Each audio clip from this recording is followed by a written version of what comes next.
What's up, everyone? Welcome to Test Your Might, the weekly video game debate show. Join Joe, Cicero, Justin, and myself, Mike, along with some special guests as we debate all things video games. If you would like to support us, please share, subscribe, and leave a review. Now, enjoy the show. What is happening? We're back. It is the weekly video game debate show, Test Your Might, and I'm here hosting again. This time, Cicero, you're in the battle chair, so to speak, the war chair. That's right. You ready? Hey, listen, man, that host chair was too much for me, man. Take it back. It's a hard place to sit. Yeah. Yes. But someone's got to do it. Also, heavy is the crown. Holds the gavel. I think that's how it goes. Yeah. It's pretty it seems accurate, right? Yes. Brian, so. How you doing, Close man? enough. You're here. I know it's close enough. The listeners are gonna get it. How you doing, man? You excited to be back? Yeah, it's a good time. Looking forward to a bit of a scuffle here. I look forward to see what kind of things Cicero thinks he's going to win with. Oh, all right. Okay. I like that. It's good. Some confidence in there, a little bit of shade throw in. Yeah, it's a good way to open. Listeners, viewers, you guys, welcome back. If you're here listening, watching, go ahead and smash the subscribe button right there, or maybe over there, or like way down there, depending on how high up I am in this thing. If you're listening, then hello. I hope I sound okay. Also, go ahead if you want, leave us a review. We would love that. It will help us algorithmically to get a little bit more widely known. Our audience could grow, and you could be some of the first people to share us out. Let's see. We had a special episode for Halloween 90s films, the Halloween films, and the new Halloween Kills. We had to back burner that. If you didn't know, we're all a bunch of dads here and family men, and we all work jobs. So scheduling gets a little insane with kids and work and families and stuff like that. It's just, if you have it, you understand. And if you don't, get ready because it's going to get crazy when you do. But we are still going to cover it. I will still watch them. Unfortunately, I've already started. It's not up my alley if you haven't been here before. I'm not a horror guy, so it's going to take me a little longer than normal. What I can say right now, it's pretty good. Halloween Kills, that's where I'm starting, and then I'm going to jump back into the past. We'll see how well that goes. It might be awful. Okay. But we're going to find out. Moving into question of the week.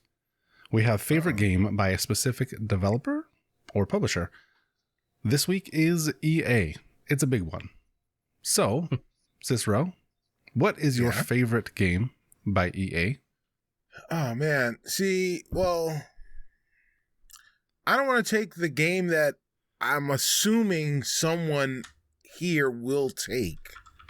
So I will take a different game in the hopes that the game that I won't take will be taken by someone else and they don't have to make, or we don't have to double up answers. So I'm going to go deep into the crates. I'm going to dig into the Sega Genesis crates. Oh, okay. And talk about a game called Desert Strike.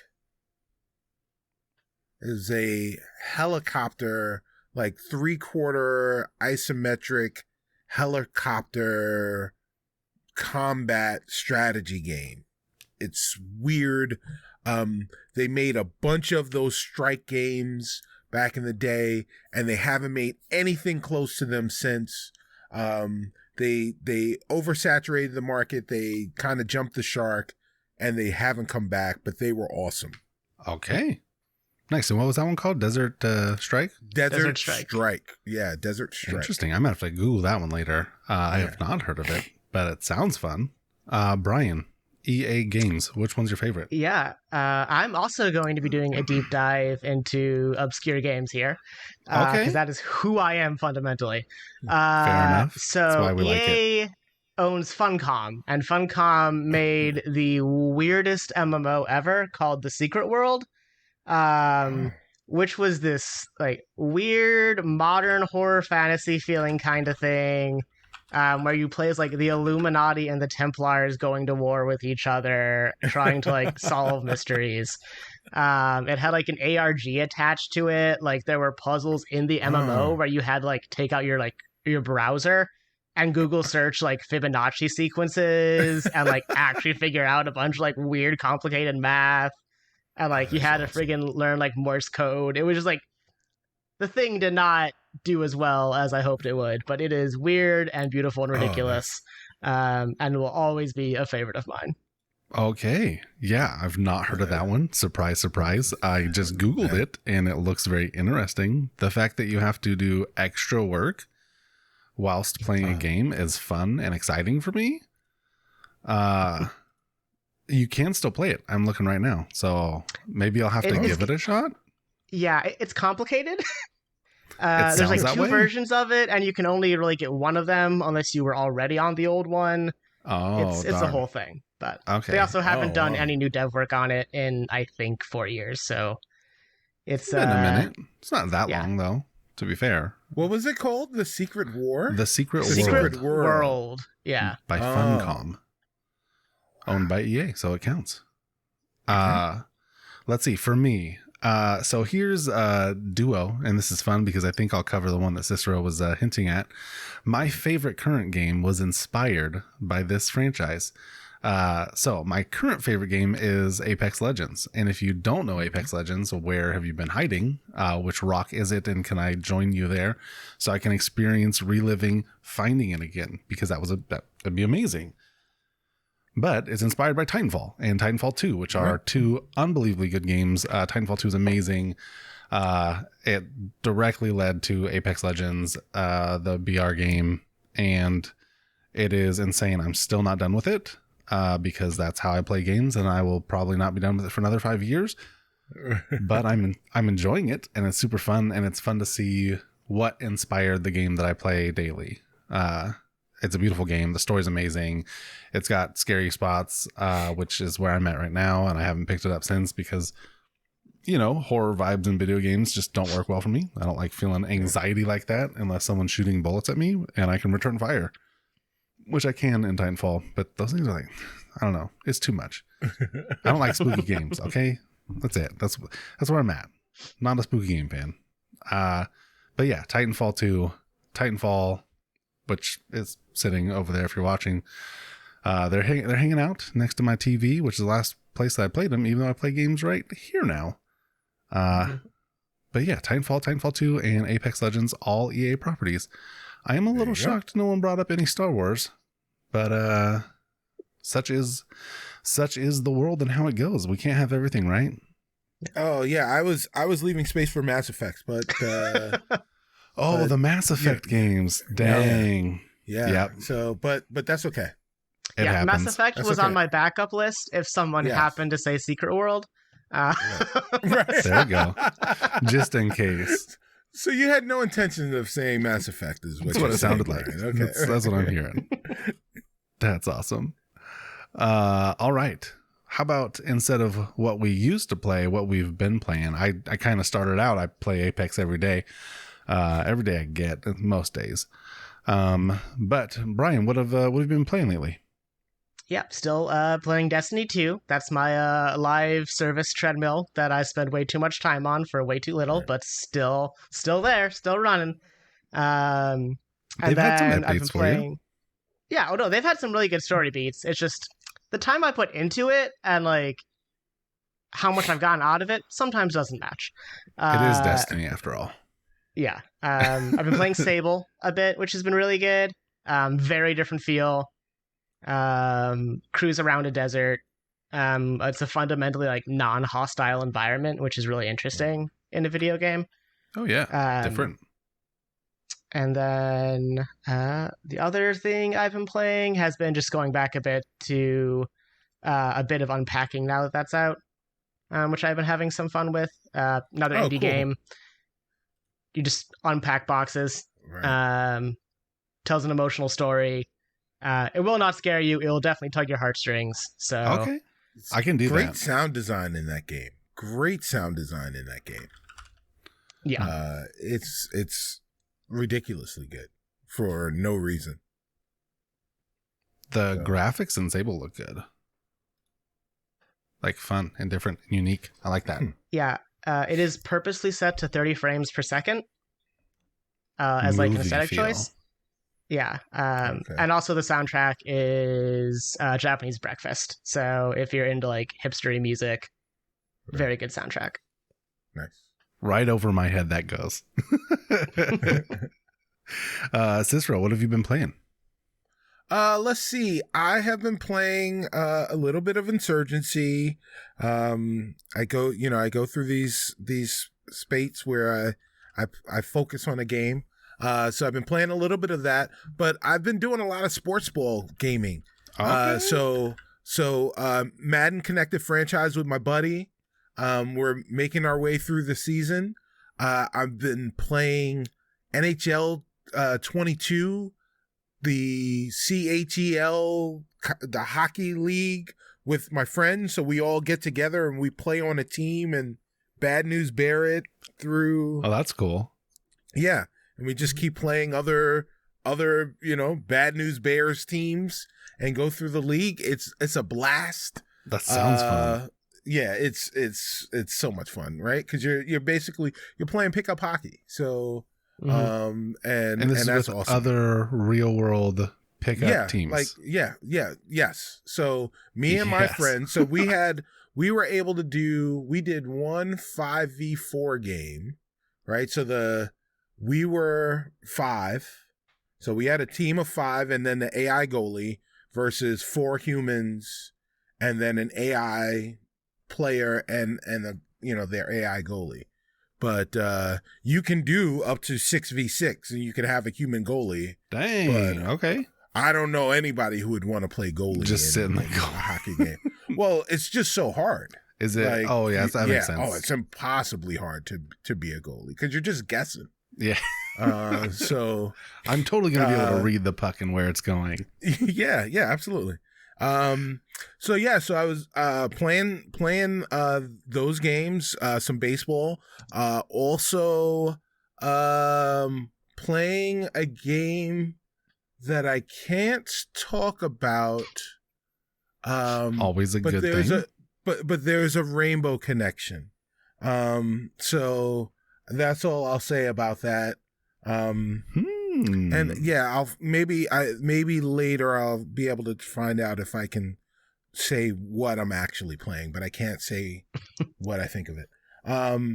And the last game is a game that I can say that I'm playing and what I think of it, and that is early access of Forza Horizon 5. Oh, yes, I've heard that's Yeah. very good. So say something. Yes. So what I'll say is that it's more Forza. It's more Forza Horizon, and that's not a bad thing. Like, you may see a bunch of reviews where the reviews are like, it's more of the same.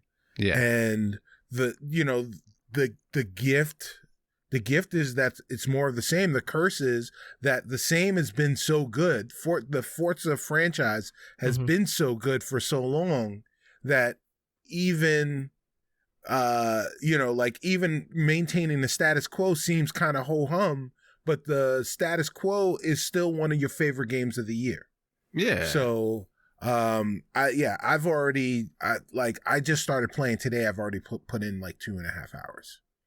So Dang. 2.5, 3 hours. So like, it's a lot of fun. A lot of fun. Does it looks great? I say, yeah. Do you feel like super immersed into Mexico and like all the stuff? Yeah, I mean, so I've seen a sandstorm. Okay. I went to a volcano. I saw some ruins. Yeah, like chickens were running out of the way of my car. I saw a burrow. All right. You know, like, yeah. A burrow in the barrio. Yes. It's a beautiful game, but they've all been beautiful. Yeah. They're incredible vehicles already. I've already got like 45 different cars Oh my in gosh. my garage. The barn finds are super cool. Like it's all of the same things that you've kind of seen from Forza Horizon, the Horizon series before. But just add another level of polish, just a little bit of tweak to make it look and feel better. On the Xbox, you can do performance mode or performance or quality mode, I think it's called. So performance is 60 frames per second, but lower resolution, and then the quality is 4K 30, I guess. Okay. And I'm doing performance, and it's real fluid, and it's it's great. a racing It's great. game. You want performance. It's great. Yeah, it's great. I've also, because it's PC Anywhere or Xbox Anywhere, whatever it is, I can also play it on my PC. I haven't loaded it up on my PC yet, but I have installed it. So I can do 1440p resolution here, but high frame rate. So I might be able to get up to a 120 easy. So we'll see. And, I'm excited to keep playing it. This is going to be something that I'm playing for a long time. All right. Cutting out a bit for us. But that does lead us right into the news, because we're going to talk about Forza Horizon and how it's close to 1 million players already early access, which to me is kind of insane that it's a game not yet released past beta, and it's sitting on over 1 million players. So Cicero, you are one of those early access players. Yes. Obviously we just had your review on it, and it's good, if not great, because it's the same thing. Right, it's great. It's good for those who wanted something more, but it's a great game, because Forza has been a great game since, the first one I picked up was 3. So I'm going to assume that it's as good as 3 and 4, which I played both of, and I'm going to call it a great game. I have not yet played it, so I need to. Brian, I know you're not the biggest sports game guy, but are you a racing game guy? Because they're different. Yeah, no, super viable difference there. My housemate is far more than I am, so he's already got it downloaded on the Xbox One X. It's just sitting there waiting for tomorrow. I'm off, so I'm going to play it before him, just to be a good housemate in that way. There you go. Just to really channel that heel energy into our house as much as possible. Yeah. But I played for a bit. I'm not a big car guy. Like, I could tell you how the mechanics of a car vaguely work. Could not tell you a brand for the life of me. Gotcha. I'm kind of that kind of guy. Right. But Nothing wrong with that.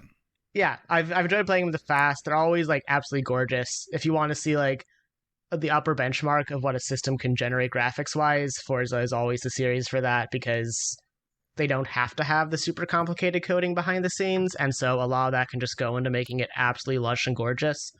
I'm really excited to see what they do with Mexico, just because it's already so like Mexico is a super diverse geographic area. You got, I'm sure you're seeing, with volcanoes, jungles, deserts, like it's kind of all over there, which wasn't as much the case with the last one, because the UK is a bit more drab in most places. Little samesies everywhere.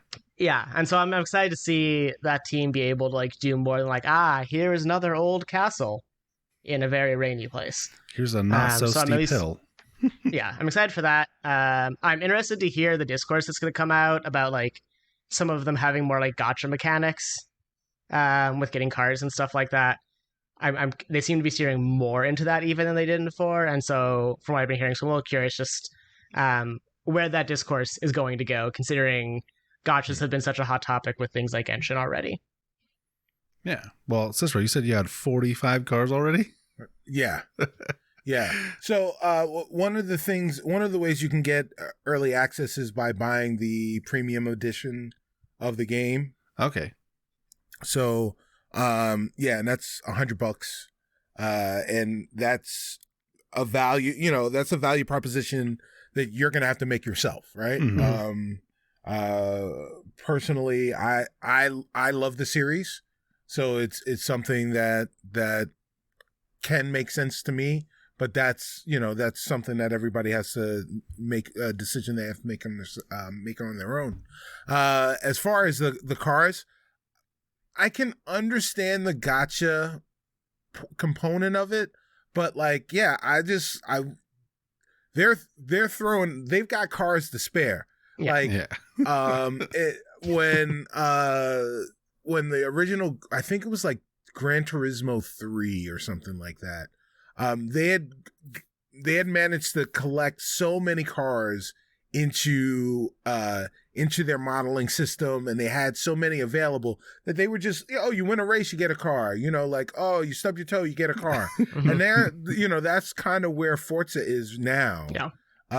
Where, and essentially they're just cars. I think I've already gotten 2 of the same vehicle, so I've got like 45 unique cars in my garage. Oh wow. But I may have like 50 vehicles because I've got dupes already. Oh yeah, you can have a few of those ones. There, you Right. have 12 Yeah. Pintos. Right, yeah.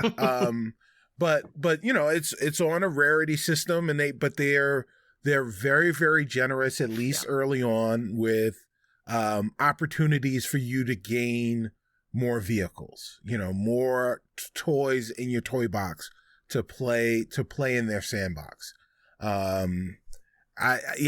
like, it is a thing if you're hunting very specific vehicles, very specific liveries and stuff like that. Definitely that's part of it.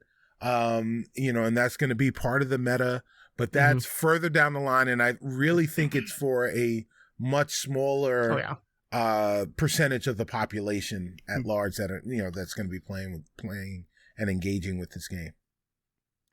Yeah, I think that's I totally get that. I think it's a good thing, because I if I was going to be one of those players, I would want it to be harder to get like those valuable, hard to find cars, the rare ones. Like if they put an OG like Ford GT500 in there, I don't want it to be given that. I want to earn that. I want to find that. I want that to be a secret car hidden in a weird barn find that you're not going to go to unless you're off the beaten track a ways. I think it's smart. Give away, enough cars to entice and make it fun for everyone who's not going to play all the time. But for those diehards, for those who commit and want to grind, make it rewarding. Give them, I don't know, give them Eleanor. Right. Car reference for those people who know cars. I do have I've got a favorite vehicle already. I've got a Porsche Taycan, a 2020 get out of here. Porsche Taycan Turbo S. So it's for in those the of game you who already? don't know, for those of you who don't know, that is Porsche's all electric vehicle. Yeah, and they're and BAEV. It is silent but deadly. Oh my goodness! Like the so worst fast. of rippers. Yeah. Yes, it is so fast. It's awesome. Man, so that means that they'll have Teslas and stuff like that in there too, huh? They've got the electric Lotus too. No Teslas on the manufacturer's list. Oh, so yeah. Maybe Elon said no. Yeah, maybe he said no, or maybe there'll be a pack later on. Oh, DLC. Yeah, who knows? Maybe there will be a Tesla pack. Makes sense. Yeah. Hey, you guys want to feel old for a minute? Uh-oh. Sure. PS3 and the Wii just turned 15 this year. How y'all feeling about that? Boy. That sounds about right. I don't care. Leave me alone. Yeah. I didn't. So the PS3 was the last PlayStation console that I had. Wow. So that was weird for me. I didn't know that it had just turned 15 until I was reading the outline, and I was like, no shot. Like, I know it's been a while, but Has it really been 15 years since that system came out? And then the Wii, I didn't get until, about 12 years ago. I was to say, at least a couple years after it came out, but it'd been a while after. And to have to think that far back, I was playing, PS3? I was playing Call of Duty, and which is still relevant today, and then Tiger Woods PGA Tour on my PlayStation. And then the Wii was good for Mario. That's always had it in there. Cicero, I know that you've got the PlayStation 4 Pro for sure. Right. What was your PlayStation 3 gameplay like, though? I had one. I got one a little later in the generation. Maybe a year or two in. I got the newer version of it as opposed to the original. So what we've got to remember about the PS3 is the PS3 came out a year after the Xbox 360. Mm-hmm. Was it a year later? Yes. Yeah. Whoa. Okay, I didn't realize that. And was coming off the heels of an incredibly successful console, the PlayStation 2. Yeah. And Sony was smelling themselves and they smelled great according to them. Oh yeah. And they were saying all sorts of things that were repeated in the next generation and next console generation by the Xbox. After the Xbox team, Microsoft and the Xbox team had a wildly successful second console with the Xbox 360. Yeah. So the PS3 came out. It was incredibly expensive. It was big and bulky and ugly. They had all sorts of different versions. Oh, the Spider-Man edition. Well, they had one version that was backwards compatible if you got the one hard drive size, but if you got another one that looked exactly the same but was a smaller hard drive size, it wasn't backwards compatible.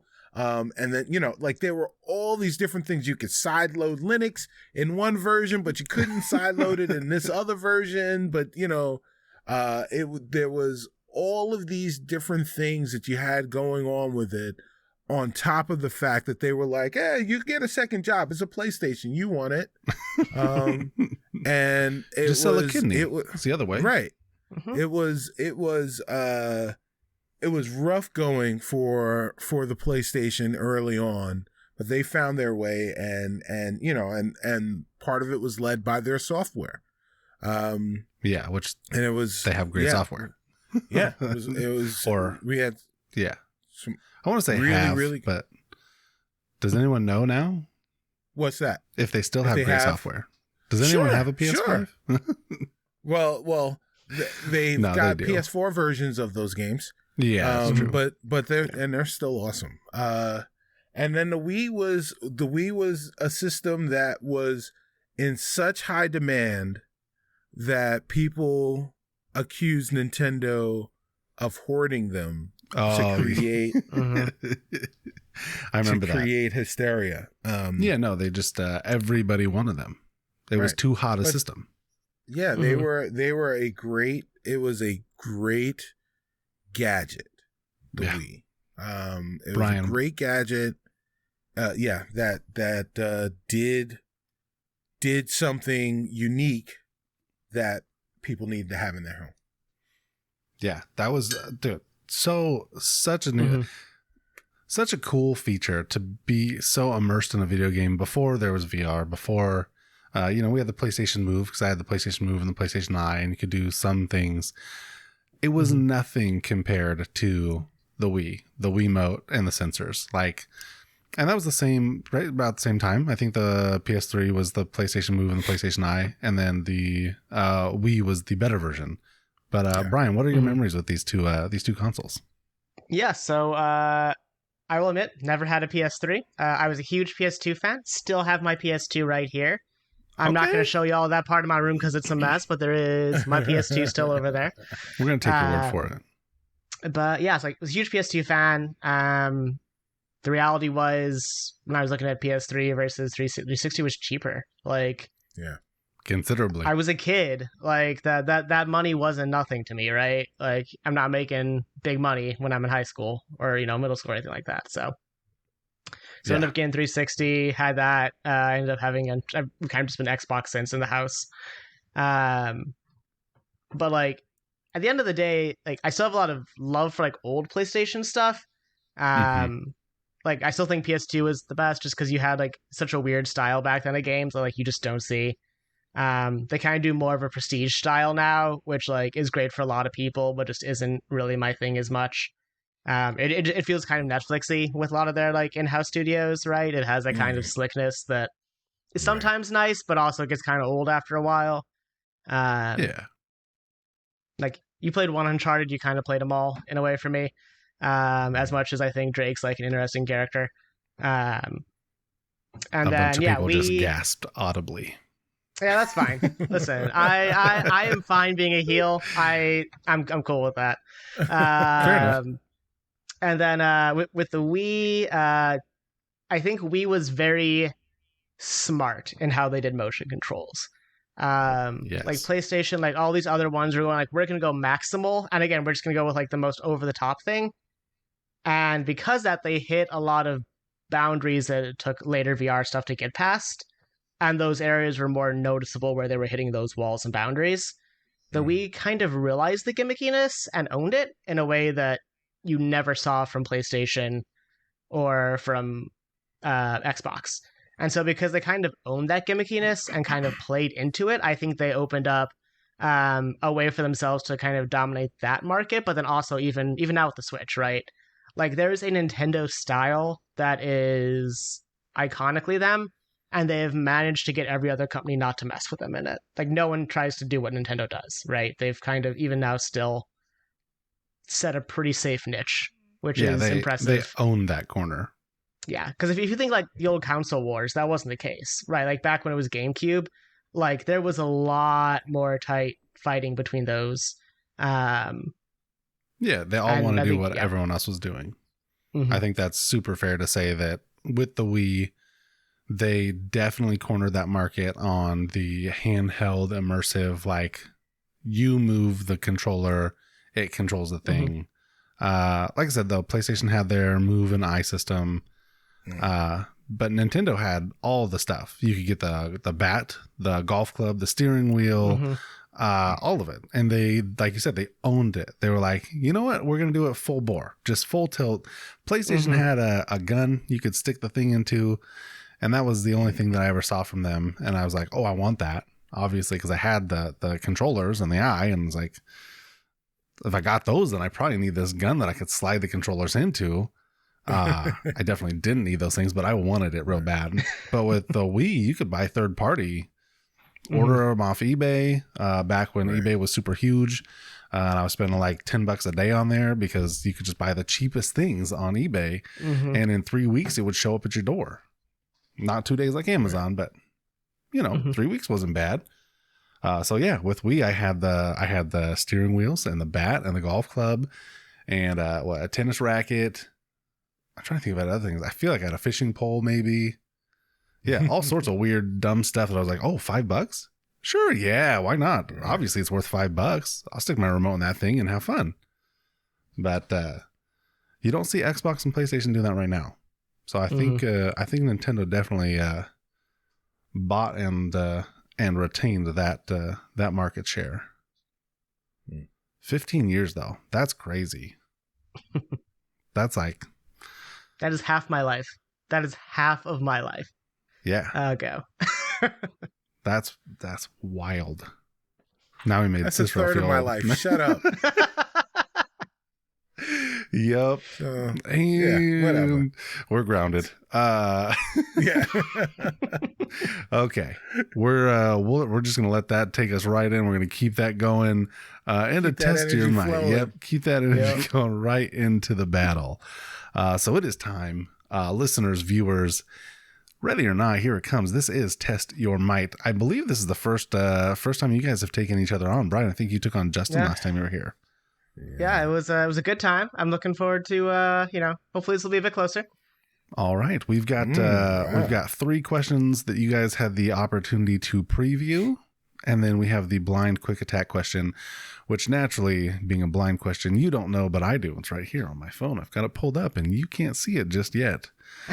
Oh, don't worry, I'm not that. No, that's the back of my phone. This isn't my first time. If you're ready, here we go. Rogue Games and Bloober Team, which I was convinced that someone made up when they wrote this outline. I had to double check. No, it's real. Bloober Team. Mm-hmm. They're working on a new next-gen game. The makers of Layers of Fear and The Medium. So what I want you to do is pitch a unique horror game that they would, the creators, make a great story with. Now, Brian, you are officially a guest here. Mm-hmm. So the power's rolling over to you. Would you like to start off, or do you want to hand that opportunity over to Cicero and let him start, and you want to follow up? All right, I'm gonna ask Cicero a question to decide this. Cicero, are you a horror person? Are you someone who's like all about horror? Because I know Jelly isn't, but I am similar to Jelly. Jelly and I are like-minded in that way. All right, Cicero, I'll let you go first then. Because I'm going to be just horror nerding out for a good chunk of this. So, okay, he's like Justin. All right, guys, this is how this game will work. This game, if you've ever played a board game called Betrayal on House on the Hill, mm-hmm. that's what we'll have with this game. Okay, Betrayal. Mm-hmm. Yeah. I have not played this game. That's okay. So, I'm looking it up in another tab. So am I just pitching the idea, or am I telling the story right now? Am I telling everything? Why don't we start with a pitch of the name and maybe a small overview, a quick snippet, a 1 to 2 sentence idea of what your game is, and then we'll give Brian his chance to do the same, and then we'll really hit the meat. Okay. All right. Then this is Betrayal on House on the Hill, the procedural co-op, almost roguelike that is a haunted house discovery and betrayal game. Okay, so I didn't catch every word of that, but there was a lot of words there. There were a lot of words there. Yep, there were a lot of words. And there. I understood less than half of the ones I got. Hopefully, you understand those things better than me, Brian. Because I think I know what a roguelike game is.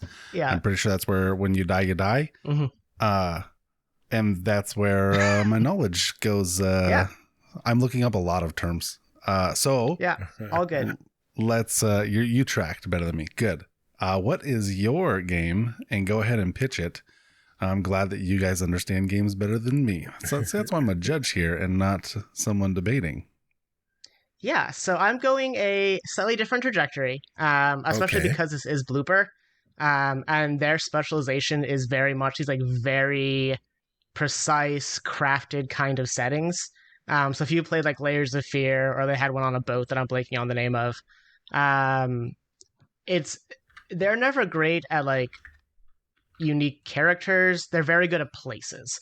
And so things like Haunting of Hill House or His House or Belko Experiment all come to mind like immediately for me, as like classic horror films in the last like 10-15 years where like the setting is what scares the living crap out of you. And like that is what Bloober is really good at.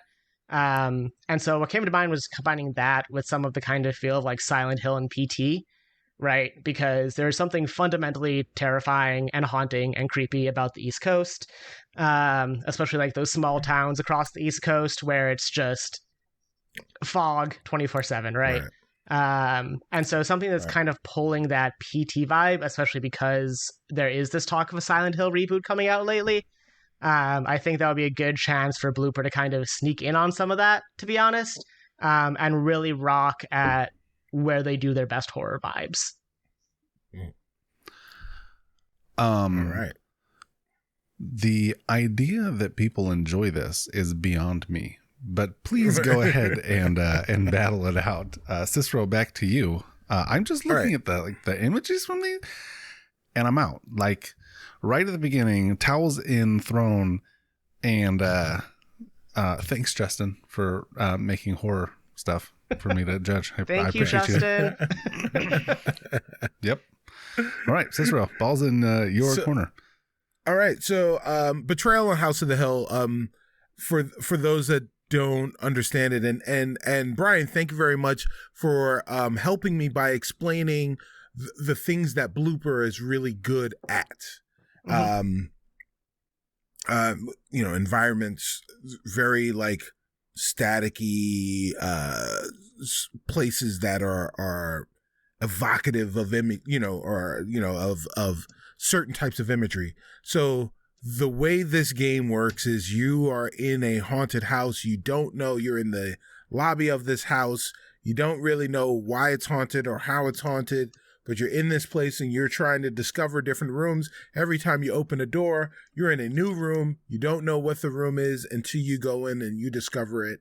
And the room has certain properties. And then at a certain point during the discovery phase, you guys discover why it's haunted, and you realize that not only is it haunted, but it's one of you that is the person that is haunting the place. And now the survivors have to try and survive, while the villain that was the traitorous villain has to try and figure out whatever the parameters are for winning. And so you have basically like two battles. You have discovery, and then you actually have the haunt. And what's great about this is, like Brian was saying, because Blooper they do these very specific types of rooms and basically sets that they make. All of the rooms are pre-designated. So we've got a finite number of rooms. They're like maybe 40 or 50 rooms. It's a lot of rooms. But you don't know what room is going to be on the other side of the door. That is the procedural element of it. Okay. So you get the RNG to figure out what the room is, and then you get in the room and then you find out what it is. So each time someone comes into a room, they don't know what's going on in that room until they get in there, and then they have to deal with the effects while they're also playing with their other teammates. I'm not into that. See, I imagine a ridiculous hallway with a staircase at the end going to another hallway where all the doors look the same, and behind them is just a plethora of awful, just the worst things. 100%. I'm sure that for people who like horror games, that sounds awesome. That's where I'll go with that. That probably sounds like a really fun game for people who like horror. So I'm really excited, Brian, for you to tell me about your game, knowing as I do that you do like horror games. Yeah. I am just so thrilled to not want to play your game too. So let's go with it. Let's hear about it. I'm very excited. Yeah. So I get the idea. Procedural is really trendy. It's been a big thing. It was a big thing in Slay the Spire. The thing is, procedural horror's not gone great when we've tried it in the past, which is why I'm kind of leaning more opposite of that. Because they kind of tried that a bit with State of Decay 2, and that thing was, I like it because I like crunchy stuff where I have to put a lot of work in mentally. Again, actually a big fan of Betrayal at House on the Hill. But I don't think that's really going to be Blooper's wheelhouse as much as, again, like a place. Because a big part of Betrayal at House on the Hill, like you said, is the scenarios. Like, it's that scenario guide, you pop it open. That's going to be a nightmare to program. And they don't have programmers with that expertise. They had a couple like moving characters in Layers of Fear 2, and they weren't great.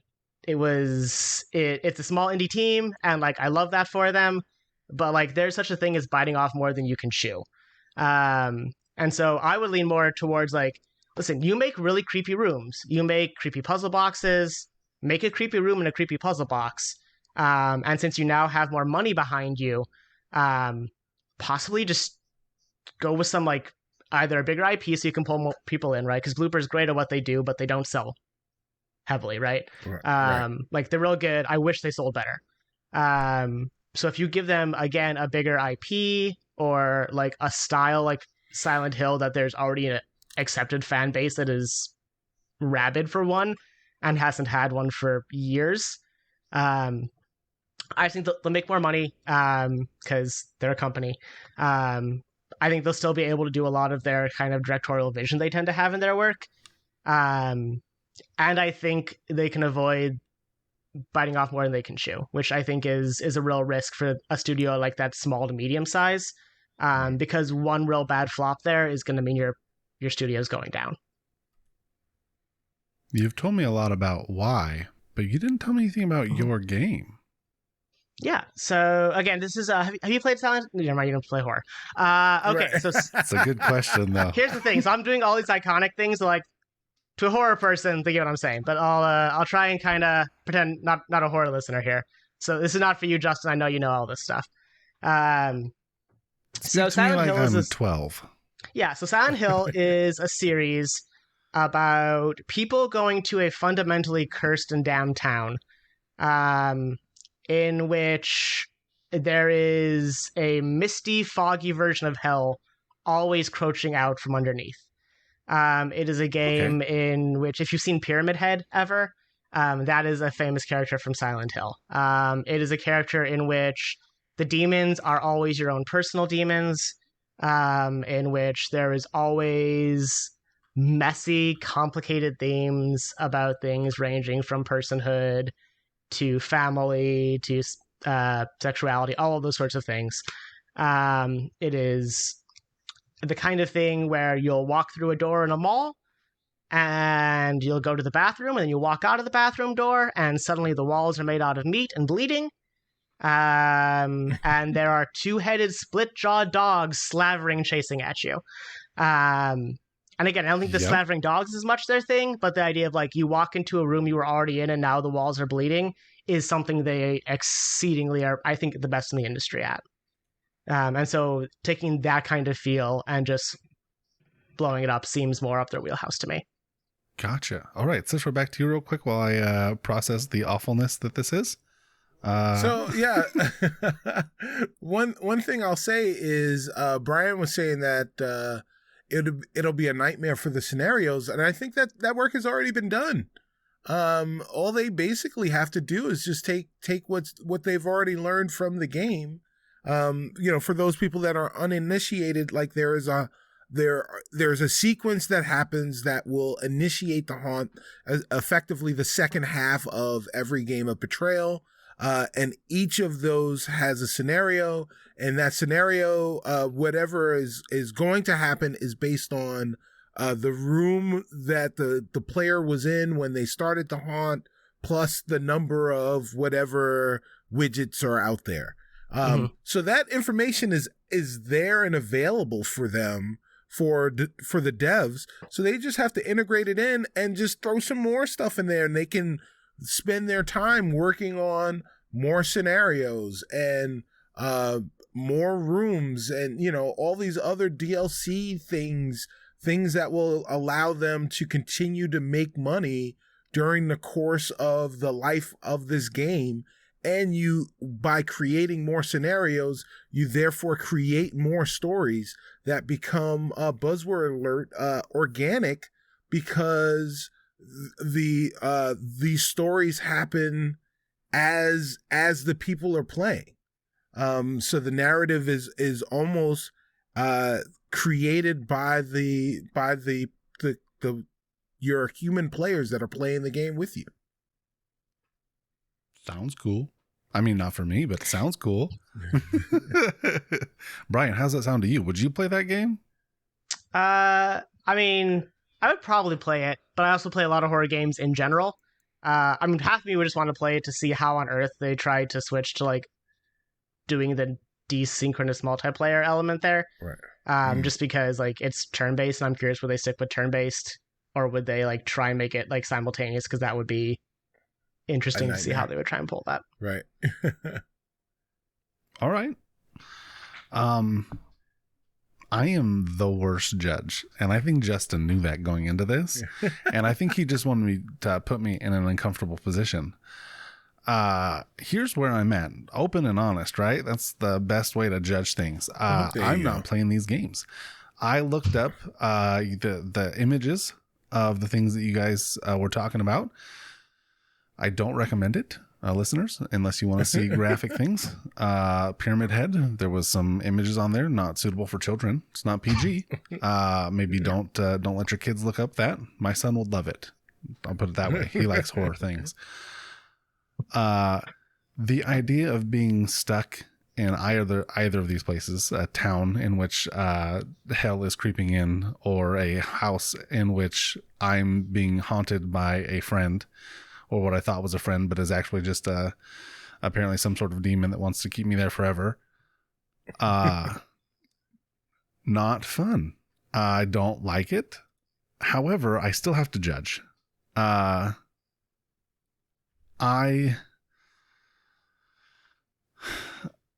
think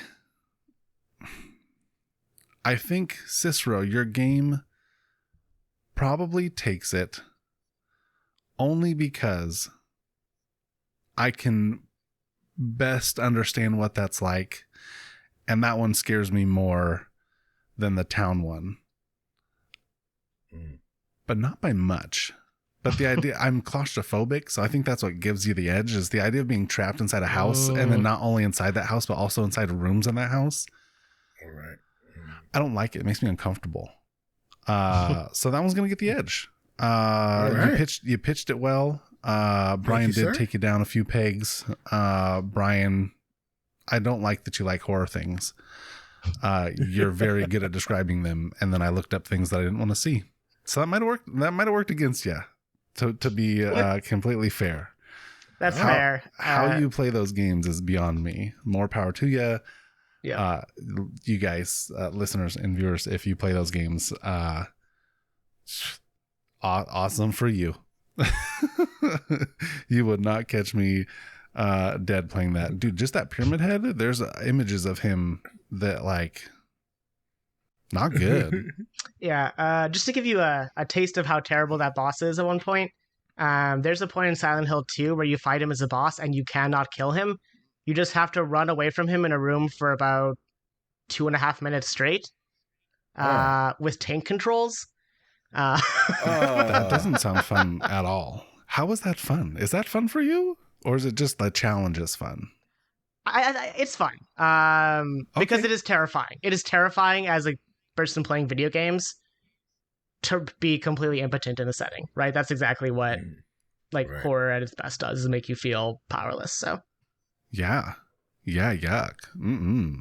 That sounds just uncomfortable. Okay, well, with that, on to the second one. Nintendo Online fans have been struggling lately. So if you could pick a game that they could give away for free to subscribers, what would it be? And to make it a little bit harder, it can be a currently released game, or it could be a future release, but it has to be a Nintendo IP. So which game are you giving to the subscribers to get them there, to hook them, or to keep them there if they're already there and the game is already available? I am going to do what you did last week, Cicero, and hand that power over to you, my friend, as the winner of the last round. Oh, wow. All right. Winner's out. Yeah. You know what? I'm going to be not a gracious host and go first again. There we go. How about that? I like it. I'm going to say that Nintendo would give away, if they were going to give away any game, they would give away Breath of the Wild. Oh, okay. Yes. All right. Let's pause there. And Brian, coming over to you, what game would Nintendo give away if they were to give away a game, current release or future release? I'm going to say Fire Emblem Three Houses. Okay, all right. And now, Cicero, back to you. Why Yes. Breath of the Wild would be better? Because it's a game that is so good that would earn them the news cycle, right? Because it's arguably their best game, right? It's arguably the console's best game, and it would dominate the news cycle. That as a reward or as a thank you for sticking with them through their hardships, they give away this game. And the flip side of that is that Breath of the Wild is probably also, if not the best-selling, one of the best-selling games on the Switch. So most of the customer base already owns that game. So the people that are having the most difficulty with the online service are the people that have been playing the service the most, are probably the people that already own this title. So they won't benefit from getting the title for free because they've already purchased the title. And all they're going to do is engage people that are probably not playing the console as much as Nintendo would like, getting them to play it more in order for them to also feel the hurt of the online service. That is a bold strategy. I like it. All right. Getting the people there who don't have it. Tell me why Fire Emblem Three Houses should be the giveaway, Brian. Yeah, so there's some similarities and some differences here in terms of my logic, to like what Cicero was saying. Like, they're pretty dang close, actually, in a lot of ways. All right. Three Houses was super well reviewed. It was a critical darling. It was probably the most popular Fire Emblem we've had in a long time. It's much like Breath of the Wild. It's old enough now that it's not a brand new game, so they're not going to be hurting their pockets, right, as heavily. Like, not a lot of people are now being like, "Poof, I'm gonna go buy Three Houses." I missed on that one. Gotcha. Similar strategy. I get it. Yeah. And so most of the core fan base for that game already has it, right? So again, similar to like Breath of the Wild on that way, a lot of parallels. The big difference is the core fan base is a lot smaller for Fire Emblem than for Breath of the Wild. And so there's a much higher chance of hooking new people into the IP than there is with Breath of the Wild. Or most other games. It is that weird middle space with Nintendo, where it has a really devoted fan base, but a lot of the like Nintendo fan base as a genre is not the Fire Emblem fan base. And it would be a potential way for them to kind of hook into that population,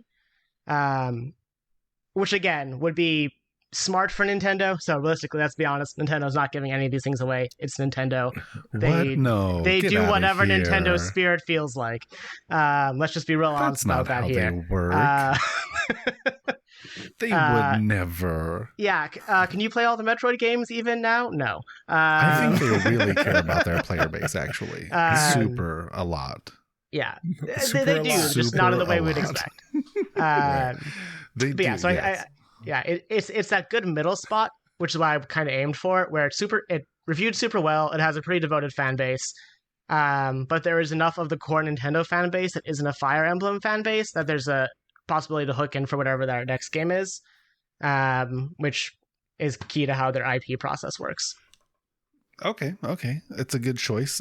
Cicero, tell them why yours is better. That's how we're going to do that. So really, honestly, the reason mine is better, again, Brian, our logic is the same, great minds, right? But the problem is one of your arguments already goes out and proves why they won't use Fire Emblem. And that is because not a lot of fan base have it. So if they look at each sale or each title that they give away as a loss, Mm-hmm. right, of this game that they're giving away for free as a loss. That is potential earnings lost. Then they stand to lose more with Fire Emblem if more people attach themselves to that title than they are with Breath of the Wild. And what's more important? What's more important is, what are the news outlets going to say? Is it going to be bigger news that Nintendo is giving away Fire Emblem 3 to their consumer base, or that they're giving away Breath of the Wild to their consumer base? And that's the story that everyone's going to pick up. That's the thing that everyone's going to wind up talking about. And the second part of that grift is a thing that they'll talk about later. And that's the best part for Nintendo, which is, oh, most of the people that love this game, most of the people that have this console, the attach rate on this game is so high that we're not actually losing that much to make it available to the rest of the console base. And so we got this big PR hit, or this big PR boon for giving away something that we're not even really giving away. We don't even have to give it away. All right. So, Brian's come back to you. I need some final thoughts on why yours is unique enough to pull the crowd, while also apparently the same argument here is it's not going to cost Nintendo. So, what does yours offer that's the unique draw that beats out Breath of the Wild's draw? Yeah. So one thing that's a big part of that is Breath of the Wild still has a really constant sales pipeline. In terms of, if you look like the top selling games on the Switch's eShop, Breath of the Wild has never not been there. And so Breath of the Wild is still printing money basically with every copy sold of a Switch. Especially with this pandemic, with holidays coming up, there's going to be a lot more with the new OLED screens.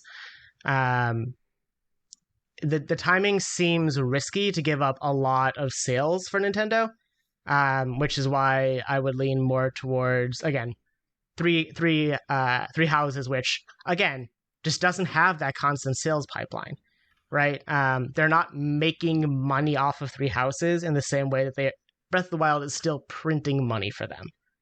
And so, like, I get that a lot of people already have it, but you're also turning off a money printer. And it seems unlikely for Nintendo to turn off literally their biggest money printer for their entire system. All right. Gosh, that's a hard one for me. All right. I fall into one of these groups because I own Breath of the Wild. And for me, is it enough to play Fire Emblem Three Houses, which I've been Googling and looking at, and it looks like a super fun game? Maybe. But I know how good Breath of the Wild is because I played it. I've finished it 3 times. It's a great game. I think... and you guys had the same argument. Dang it. It had to be good enough, but not too good. It had to be... I think I have to give it to Fire Emblem on the fact that Breath of the Wild is still doing too well. And Brian, you brought it up. I think Breath of the Wild is too good to give away. Is it the right one? I think so, but that's coming from a Zelda fanboy. Yeah. I think you're right. I think it's too big still. And even though that's the game they should give away, and even though that's the game that probably would do them the best, I think you made too good a point where if they give that one away, if they really cared about the fans, they probably would. But it's Nintendo, so they're going to give away the next best thing. They're going to give away Fire Emblem. Maybe it's going to gain a big fan base, but they're not going to lose as much money on it. It is still a high tier game. Yeah, it's going Fire Emblem. But for my money's worth, if they wanted me and I didn't already own it, yeah, I'd be going for Zelda. Mm-hmm. So Brian, you win. Cicero, your choice is the better game, in my opinion, and that is biased 100%. I cannot Also, let's be unbias honest. this. Yeah. Also, let's be honest. Neither They're of going to these give happen. away like Jelly Boy 64 or some game that no one's played. I could be tempted with a Right. Bomberman. There we go. Toe Jam and Earl Yeah. go to Canada or something. Was Earthworm Jim ever a Nintendo product? That game was fun. That was Dreamcast, wasn't it? I think it was Sega. Yeah, it was Sega. No, that was Toe Jam and Earl was Sega. Was Earthworm Jim Sega too? I thought Jim was They were too. both. Yeah, they're all Tommy Tallarico. hmm Maybe. He It was the a voice fun of game. all of those. That was a long Yeah. time ago. That's what they'll give away, though, is a classic. A classic to draw Yeah. the old people in who are actually paying for it. Oh, I used to play that when I was a kid. Sure, Yeah. Sonny Jim, I'll give you the $20 a month to have fun. Yeah. No, I don't know about that. All right. Moving on. Unimportant. I'm going to go off on a tangent here. Microsoft is releasing a flight simulator custom controller at the price point of $379.95, which seems a bit steep. But hey, it's Microsoft, so they're going to do what they want. What is the weirdest, most expensive controller you would release? And don't forget, we need a price point for this and a game that it would work with. Brian, you won the last one. So, balls in your court, power is yours. What do you want to do with it? Do you want to hold on to it and go first, or would you like to give it up again and go second?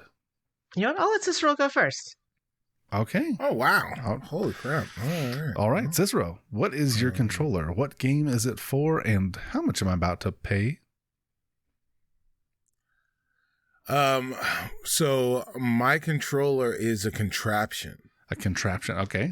It's a contraption. So what we're gonna do now is, in the same vein of this Microsoft custom flight controller, we're going to have some VR goggles, All right. and we're gonna have a steering wheel Okay. and pedals and brakes, and we're gonna race Forza Horizon 5 in VR. One more time. I got the VR goggles. Yeah, that's all I got. Forza Horizon Oh. Forza Horizon steering 5 in VR with your steering wheel and your pedals. Okay. And yeah, so VR racing. I like it. A little racing. Fully immersive. A little racing sim action. Yes. What am I about to throw down for this? Oh, what are you throwing down for all of this? Yeah. This is going to come with an adjustable cockpit where everything is adjustable. So the rig itself is a chair that you have that can be reclined a little, and Okay. will have adjustable steering wheel. So it's not going to be telescopic, but the steering wheel harness will be able to move forward and backwards Okay. to your liking, and so will the pedals for your feet. So everything Ooh. can be adjusted in place, and it will cost you the low price along with the goggles of $399.99. $399.99. Yeah. Nice. Well, hot dang. I'm in for that deal. Brian, you're up. He's got the Horizon Racing rig Yeah. for a nice low price point of $399.99. Or was that 95? I missed the last number. No, it's just under $400. Just Get the extra less- 4 cents. for less than $400. for That's less the than key. $400. Yeah. Yeah. It works. Marketing is going to love it. Yes. Brian, game, Yeah, controller, and price point. So last time, you and I, Cicero, our minds were fused. This time, miles apart. Yes. Okay. Because here's the thing. There's a really eclectic fan base for Microsoft Flight Simulator. I've seen people play it. I literally fell asleep. It ain't personal. It's just not for me. Right? Okay. But they're the sort of like big simulation fans that'll just drop, again, $300 some for a model cockpit. And so I was thinking, what are some other interesting simulation games that would just be like, you made this into a controller?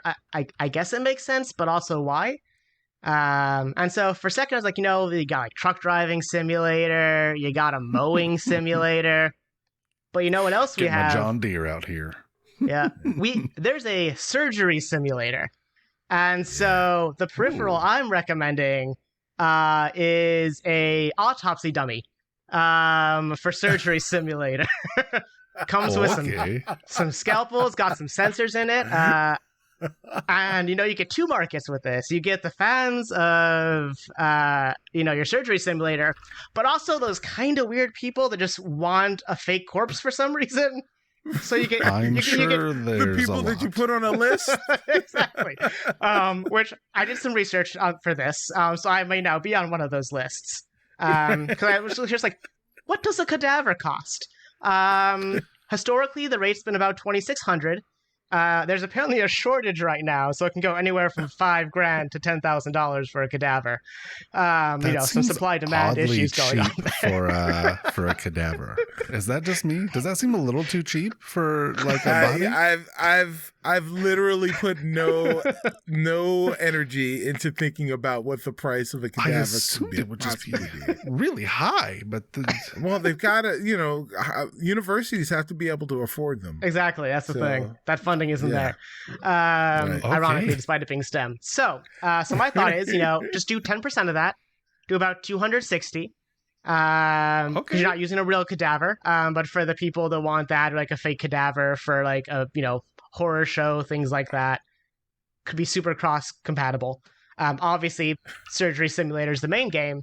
But there could be a whole side hustle of selling these like haunted houses, right? Because you've already got the sensor tech in there, and so any sort of like game or even programming thing there. Because Halloween just happened, so this came to mind for me.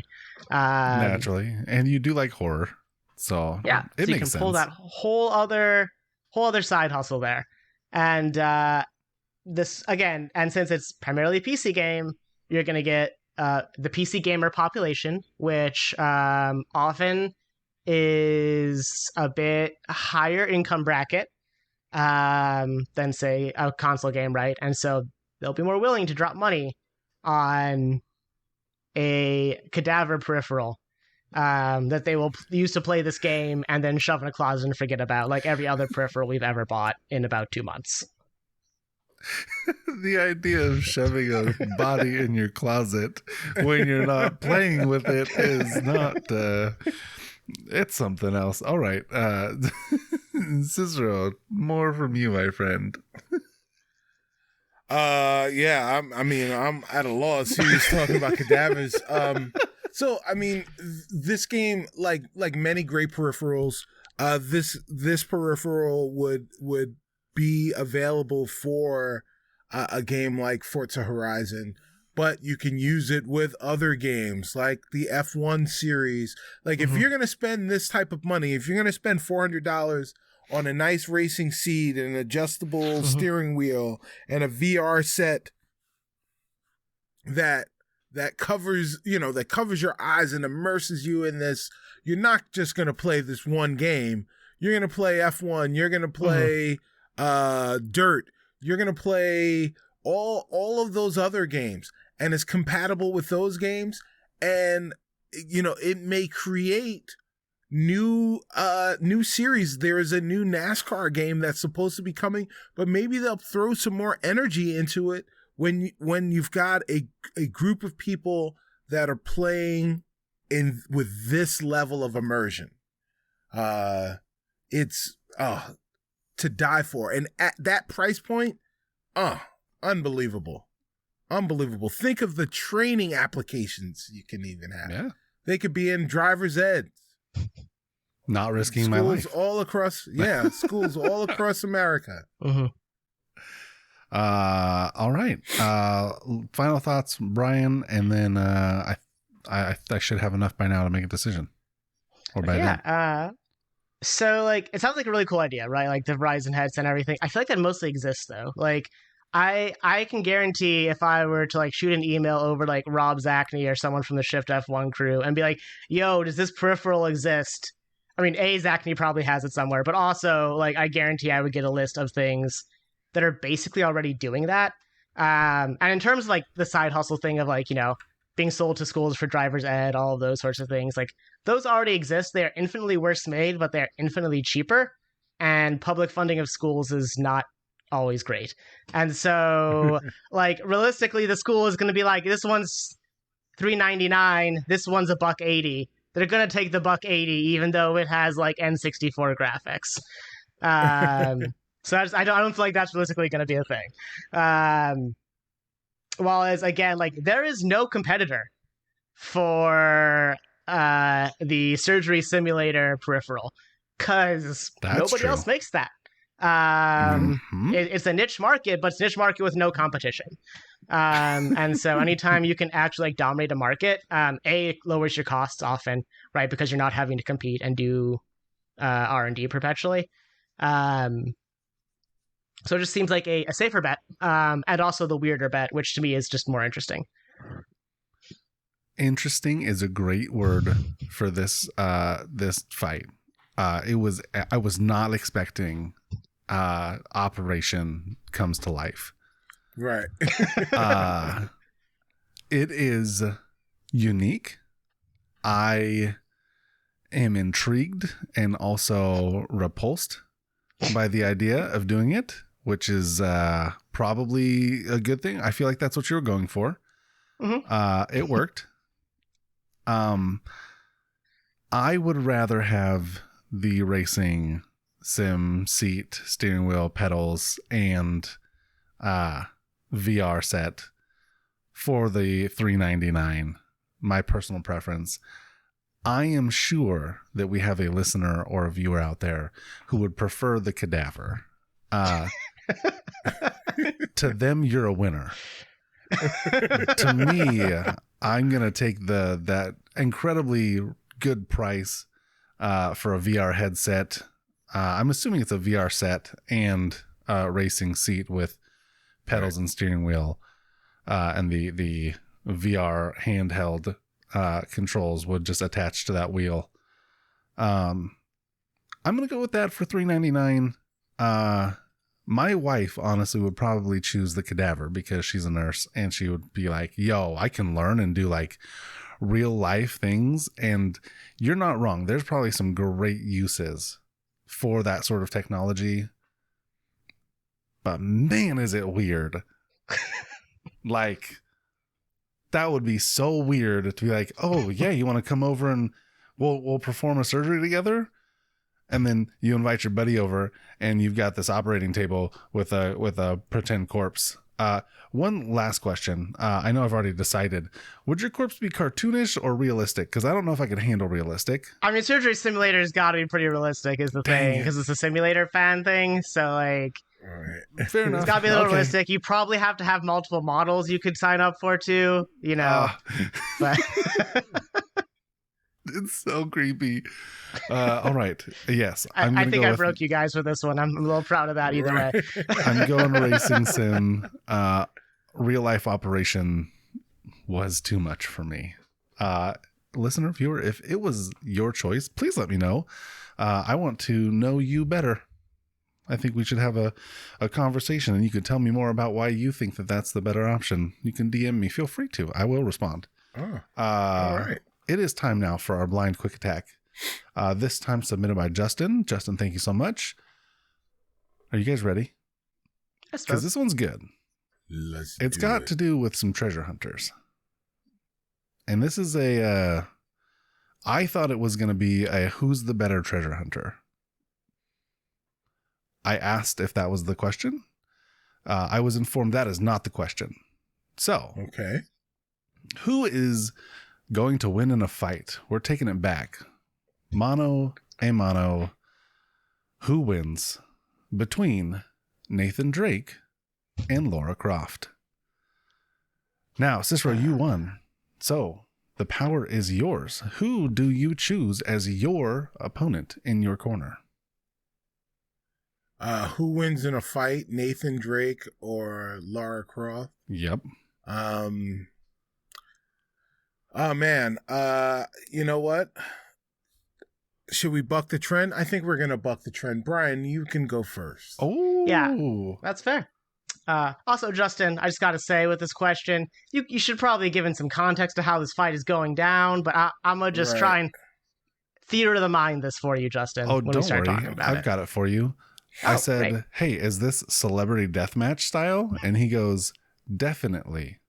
So it's a celebrity deathmatch in a ring style. All right, fight in the square circle. Now, I don't know if you guys are familiar. Cicero, you're old enough like me. You should know Celebrity Deathmatch. Brian, are you familiar with Celebrity Deathmatch? Yeah. I mean, I have an advanced degree in history, so totally. Perfect. Good.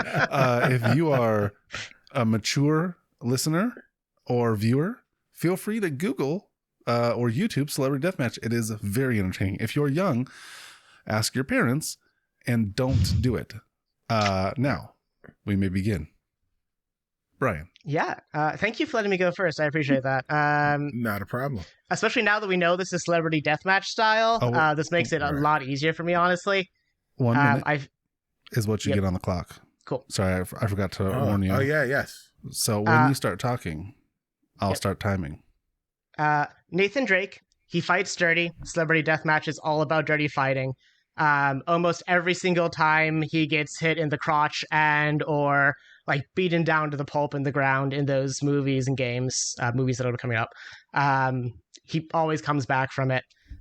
Because it is celebrity deathmatch, stealth is not going to matter as much, and that is kind of where Lara Croft excels in those games, especially is the stealthy takedowns. That's going to be a lot harder to do when there's a ring. You're just bouncing back and forth. Also, realistically, if it's a celebrity deathmatch and they're in a ring, like mass does matter, and like Nathan Drake is physically a bigger body.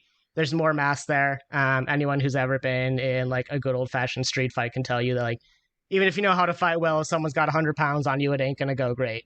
And so I think on that basis of, again, this is wrestling, right? Because celebrity deathmatch, you can grab like some chairs and stuff, but you're not going to be probably grabbing bows and tar arrows to shoot from behind. All right. Great argument. I love it. Coming out with some fire, some passion, some heat.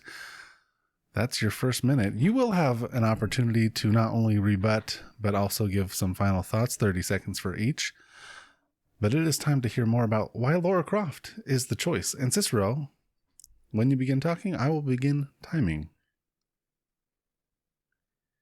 Lara Croft is the superior fighter. She has trained longer. You're right, Nathan Drake is dirty, but Lara's a woman. She's used to having to deal with nasty male tricks. She is not only does she beat archaeology and she beats dinosaurs, but she beats the patriarchy. So it doesn't matter what Nathan brings to the table. Lara's got something for it. And not only that, but Lara can use lots of different tricks in her disposal, as well as, and she's not necessarily above using a little bit of flirting to disarm someone to get the upper hand. And that's all she needs, is to get the upper hand. And then that's all she wrote. Adios, Nathan Drake. All right. Keeping it under a minute. There we go. Didn't even need to interrupt. All right. You heard why Cicero believes Lara Croft is the superior choice. You've got 30 seconds to tell him why he's wrong and why Nathan Drake is actually the right choice. So again, when you start talking, I will start timing. Nathan Drake may not be the right choice, but he is the actual choice for a celebrity deathmatch. Celebrity deathmatch was peak patriarchy in a real physical way. So, like, yeah, maybe if it wasn't celebrity deathmatch, if this was like modern wrestling and, you have like some of the really dope crews you do in modern wrestling, they're not just heels. But celebrity deathmatch is the era of the Iron Sheik, which is basically a giant racist stereotype of a wrestler, right? To think that it's going to be anti-patriarchy. 30 seconds. That is very good. I will have to disregard everything after 30 seconds, which was just the word patriarchy. So you're good. Cicero, Now, Yes. your turn to rebut and say why Nathan Drake is not the choice. When you start talking, time will begin. AGILIGTY. Agility. All right. I didn't spell that. I don't know. Maybe I spelled it right. Maybe I didn't. It doesn't matter. But Nathan Drake doesn't have it. And Lara Croft has it in spades. And that's what matters. What matters is you can't kill what you can't catch. And Nathan Drake can't catch Lara Croft. And that's all that matters. The end. Hasta la vista, baby. Okay, it was Arnold, not Laura, but I like it anyways. We've got closing statements coming up. Brian, right back to you. 30 seconds. Seal the deal. Why Nathan Drake over Lara Croft? I'm ready when you are. Mm-hmm. In the drama of a celebrity deathmatch style, they would bring Lara back to win the second time, but never the first. And as much as she is really fast, there is not a lot of room to navigate inside a ring to that level. With 10 seconds to spare, he's done. Oh, man. Okay. All right. That's Fair all enough. he He's not needs. wrong. Cicero, in your closing statements, you'll have to prove why he was wrong. Well, are you ready? Oh, yeah. I thought you were Because I'm ready. Yeah. All right. Well, so the thing is, he's not wrong, except we do have to remember that it's celebrity deathmatch. And I alluded to that dinosaur. What do you think is going to happen? Lara Croft's going to bring the dinosaur in. Dinosaur's going to go ahead and go after Nathan Drake. It's going to be a wrap, right? You know, she's tamed that dinosaur. She's riding it. She's out there with Turok now. You know, she's bringing all the characters back. It's going to be a whole cavalcade of characters going after Nathan Drake. She All won right. Celebrity Deathmatch season over. So, I love this idea. If anyone out there is really good at animation and you guys want to recreate this argument for me, that would be wonderful. I will watch it. I promise I'll be at least 1,000 views over the lifetime of that video. The hard part now. Brian, in your opening statement, super strong. Lots of great points. You're right. Nathan Drake being bigger, stronger, superior in that arena would absolutely be effective. Like, I cannot deny that. Then Cicero comes out, Lara Croft. She's small, she's fast, she's quick, she has agility, she's going to be hard to catch. You're like, not that much room to move around. And you're right again. I think we're at the point where we have to go kind of into the weeds a bit, maybe a little off the beaten path. And then Cicero comes out with that and he says, you know what? She's riding a dinosaur, Turok style, and the dinosaur actually is going to eat Nathan Drake. It's celebrity deathmatch, so it could happen. So I have to say that's a viable possibility. In which case, I think she wins. If she has a tamed dinosaur versus it's 2v1 at that point, and no matter how fast and strong Nathan Drake is, a dinosaur is gonna win. And though she cheated and brought a dinosaur in, it is celebrity deathmatch. We should have expected it. Mm-hmm. Cicero got the W on that one. I would really love to see that, especially in claymation. That's all I'm saying. I miss that show. It's on Paramount Plus, I think. Is it really? Yeah, I think so. I have access to that. That's going to be happening. I'm excited. It's cool. Sweet. So how do we, I was not keeping track. I'm a bad judge. We had the first game, the horror game. That one went to Cicero. Nintendo, Brian, you got that one. Microsoft, and okay, Cicero, you won the evening. We are not doing a tiebreaker. Dun, dun, dun, dun, dun. But we still have to do a leaderboard. Are you guys ready? Oh, yeah. This Let's one get is it. up all of our alleys because it's top games ever added to Game Pass, Oh. which is a ridiculous list now. Mhm. But what are your top games for Game Pass. Top games in Game Pass. And they can be ones that are no longer available. That's why it's ever added. Mhm. But we'll see if those make the list. We're starting with you, Brian, as our guest. What are your top 3 games ever added to Game Pass? Yeah, Outer Wilds, obviously. Yeah. It's me. I'm gonna go ahead and put Slay the Spire on there. All right. Mike will be proud of you. We're both card game people. I'm gonna go ahead and actually put Sable on there. Okay. Gonna put Psychonauts 2. Wait, Sable? Yeah. You only get 3, my friend. Oh, sorry. I thought it was 5. My bad. No, so we have a top 5 games, but My bad. only makes 3 more per sense. person. That makes way more sense. Okay, then Outer Wilds, Slay the Spire, and Sable. Yeah, I'll make those my 3. Keep it. Okay. All right. Is Spire Spire or Y? Spire, like a really big tower. Perfect. So I spelled it. Cicero, we're coming to you now, my friend. Game Pass games. What are your top 3 Game Pass games? Was Red Dead Redemption 2 on Game Pass? Don't think so. I bought it, so I'm not sure. Yeah, it doesn't feel like Yeah. Rockstar to do that, to be honest. Well, because my other one is GTA 5, which was Mhm. definitely on Game Pass. That one was. So Looking up now. Yeah, has still not returned. So it was on Game Pass. Red Dead was on Game Pass for a little bit, and Okay. then GTA 5 was on Game Pass. So those are my 2. Gotcha. Those are 2, definitely. All right. Red Dead 2 and, and Yeah. GTA 5. And GTA What is your 5. third? My third is a sentimental fave. She is the game that I have married, and I can never forget her. She is my one true love. Her name is Elite Dangerous. Elite Dangerous. I should have known.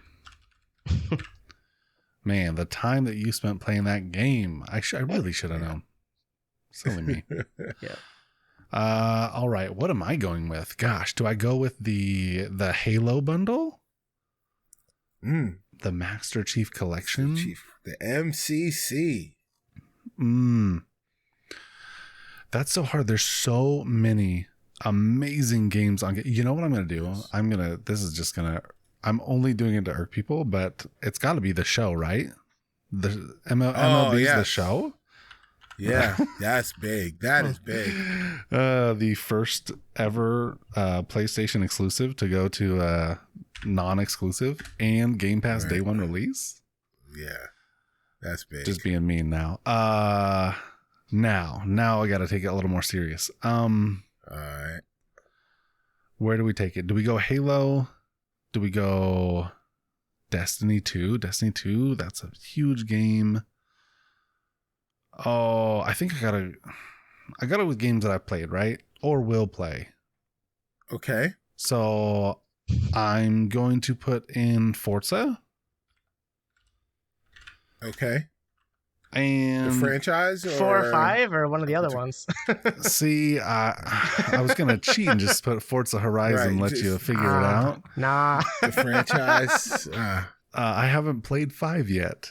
So I can't in good conscience choose that one. I mean, you could choose 4. I could choose Yeah. 4, but I think 3 was better. I think Better. I think Okay. Australia was a little bit better than the old Great UK. Britain. So I'm gonna go 3, Okay. which may be crazy. And then I think for my last choice, as much as I want to put,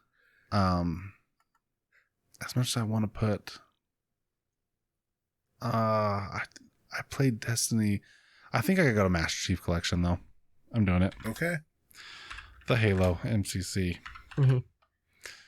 As you're doing that, I just want to say I hope that Turn 10 gains the courage to make Horizon a live service game. And they just make it like Forza Horizon Unlimited Horizon.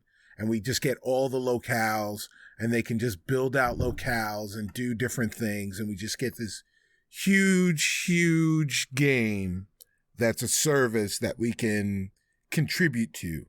It'd be the rebirth of cruising, but Forza style. Right. Yeah. No longer cruising USA, cruising Mexico. We've got cruising world, but it's now Forza Horizon worldwide. Cruising the horizon. Yo, Forza Horizon worldwide. That's got a good ring to it. Yes. If they want to hit me up.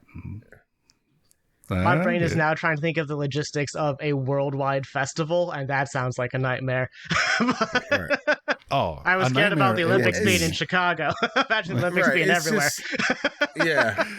It's just it's just voice prompts. Oh no, yeah. Digital worldwide festivals are easy. There we go. Oh, it'd be so fun. Yeah, they should do that. 100%. I back that. Our top 5 is actually just Forza Horizon worldwide. Okay, we have to narrow it down. We've got 9. We need 5. The way that we do this is we each get one must-have. So, Brian, what is your must-have? What must be on this list? Outer Wilds, not a question. Outer Wilds is your choice. Beautiful choice it is. Literally a beautiful game. All right, Cicero, what is your must-have? My must-have is GTA 5. The good old being the keyword there. GTA 5. Almost as old as the PS3 and the Wii. Yeah, almost. It's older than the PS4. It's older than the PS4, and than the Xbox One. It predates. That's unbelievable. Gosh. All right, for me, must have, because then we got to battle out for some good games. I'm tongue in cheek. It's gonna be the show. It's got to be the show, right? It's. I think that's as significant a Game Pass title as just about anything. Yeah, it's so that is non-first party. Yeah, it's so big that especially that they have that day of release on Game Pass. Like, it is symbolically significant, if nothing else, right? Like as a symbol of what it means, more than the game itself in a real way. Yeah, absolutely. Yeah. I didn't play it that much. I played it for like a week or two, and I was like, it's awesome. The game's spectacular. All right, we have 2 spots. We still got 6 choices. Gets a lot harder from here. So, what are we thinking, guys? That's is what we'll do. What do you think MCC has to be there. It's it's a game. It's a Microsoft list. Yeah, you can't not have a Halo game on it. I mean, we could because there's great choices. I mean, you could. But the Halo game on it. Yeah, I mean, you could. I mean, listen, I kill agree. your I think heroes. Halo should be on there. know, right. No sacred cows. Right. If you wanted that to be a sacred cow, you should have called it when they asked what was your sacred cow. Right. That is fair, but we're out of sacred cows. All the sacred cows are gone. Right? They've been put up on their pedestals. I am also for Halo. I could be convinced otherwise, but I think it needs to be there. Brian, I think we're just waiting for a unanimous from you. Do you think that there's a better game on here than the entire Master Chief Collection?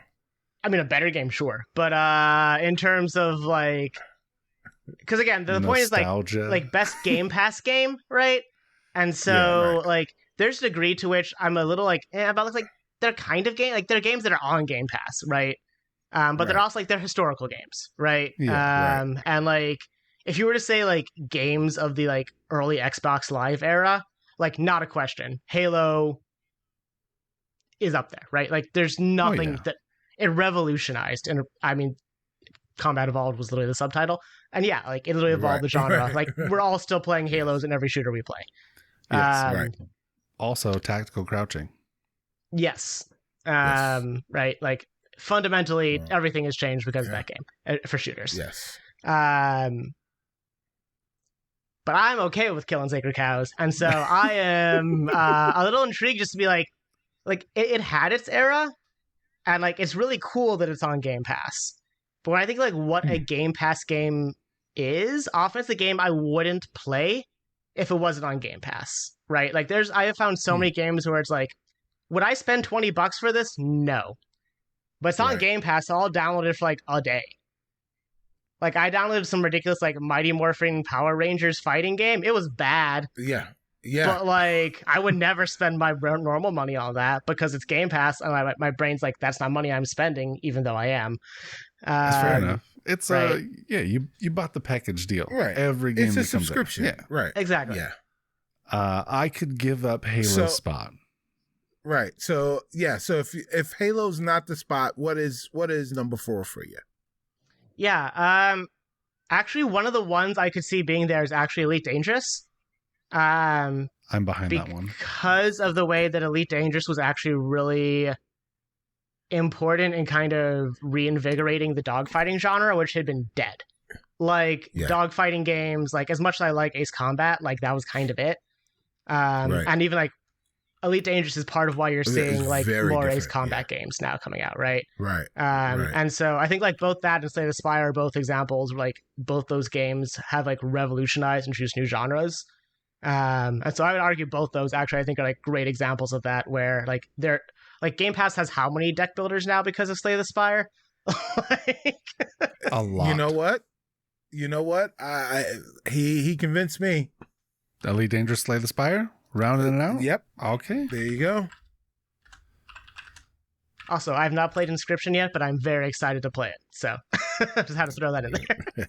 Okay. All right. Inscription. I'm gonna look it up after the stream. It is not for you, Jelly. It's a creepy deck building game. It has horror elements. It is not for you. Cool. I don't even have to worry about it. Thanks for saving me from that Google search. My time. Yeah. I'm closing that tab out now, and I'm coming back to you guys. So, we're done here. That was the leaderboard. If you're still here, I just want to thank you for sticking it out with us, for going all the way through, for hanging out with us, and hopefully enjoying what we do. We have a great time here. We hope that you guys are also having a great time. Please, if you hear or see things that you think that would make us better, do not be shy. Do not be afraid to reach out. DM me. Mention it in the comments below if you're watching on YouTube. When you review and let us know what you think would be better. We want to bring you guys the best program every single week.